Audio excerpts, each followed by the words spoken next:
ये कहानी शुरू होती है एक दूर दराज पहाड़ी वादी से, जहाँ एक छोटा सा गांव वाक़या था। इस गांव में तकरीबन 200 अफराद रहते थे। यहाँ न कोई बड़ी सड़क थी और न ही जदीद सहूलियात। लोग शिकार करते, खेती बाड़ी करते और एक सादा जिंदगी गुजारते थे। हर चीज मामूल के मुताबिक चल रही थी, यहाँ तक कि एक अजीब रात आ गई।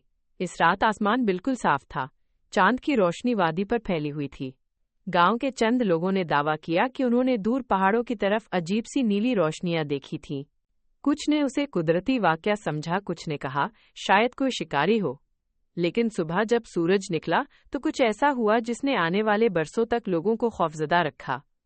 करीबी कस्बे से आने वाले 2 ताजर जब गांव पहुंचे तो उन्होंने देखा कि पूरा इलाका गैर मामूली तौर पर खामोश है।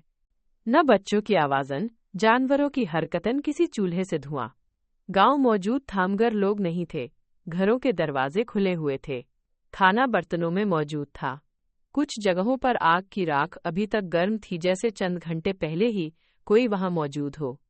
मगर इंसानों का कोई निशान नहीं था। हुक्काम को इत्तला दी गई। सर्च टीमें पहुंची।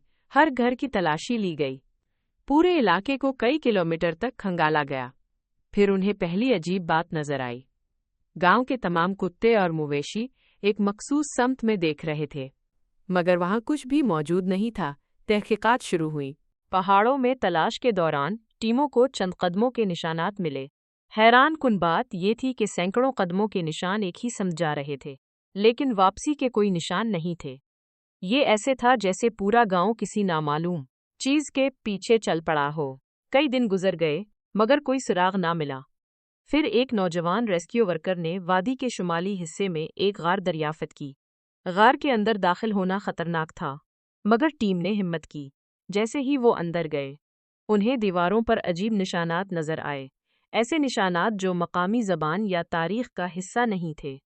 मजीद अंदर जाने पर उन्हें एक पुराना बैग मिला। बैग में एक डायरी थी। डायरी गांव के एक उस्ताद की थी। इसके आखिरी सफ़हात ने सबको हैरान कर दिया। उस्ताद ने लिखा था, 3 रातों से पहाड़ों में रोशनियां नजर आ रही हैं। जानवर बेचैन हैं। बच्चे रात को चीख कर उठ जाते हैं। ऐसा महसूस होता है जैसे कोई हमें देख रहा हो। अगले सफ़े पर सिर्फ एक जुमला दर्ज था, आज रात हम सच जानने जा रहे हैं। इसके बाद डायरी ख़त्म हो जाती है। ये आखिरी तहरीर थी। अब सवाल ये था कि वो सच किया था। तहकीकाती टीमों ने गार के मजीद हिस्से खोजने शुरू किए, लेकिन एक ज़िलज़ले जैसे वाक़े के बाद गार का बड़ा हिस्सा मुनहदम हो गया। बहुत से रास्ते हमेशा के लिए बंद हो गए। वक्त गुजरता गया। महीने सालों में बदल गए। फिर एक दिन एक कोह पैमा वादी से तकरीबन 50 किलोमीटर दूर बर्फानी इलाके में फंस गया। जब वो बचाया गया तो उसने एक हैरान कुन दावा किया। इसने कहा कि बर्फ में इसे एक पुराना लकड़ी का घर नजर आया था। घर बिल्कुल वैसा था जैसा गमशदा गांव के घरों की तस्वीर में दिखाई देता था, लेकिन खराब मौसम की वजह से वो दोबारा इस जगह तक ना पहुंच सका। कुछ लोगों ने इसकी बात पर यकीन किया, कुछ ने इसे महज वहम करार दिया। आज तक इस गांव के लोगों का कोई सुराग नहीं मिला। क्या वो किसी कुदरती आफत का शिकार हुए? क्या वो इज्तिमाई तौर पर कहीं हिजरत कर गए? या फिर उन्होंने वाकई किसी ऐसे राज का सामना किया जो इंसानों की समझ से बाहर था? ये सवाल आज भी जवाब का मुंतज़िर है। और शायद सबसे खौफनाक बात यह है कि अगर वो डायरी सच थी, तो इस रात गांव के लोग खुद अपनी मर्जी से किसी नामालूम सिमत रवाना हुए थे।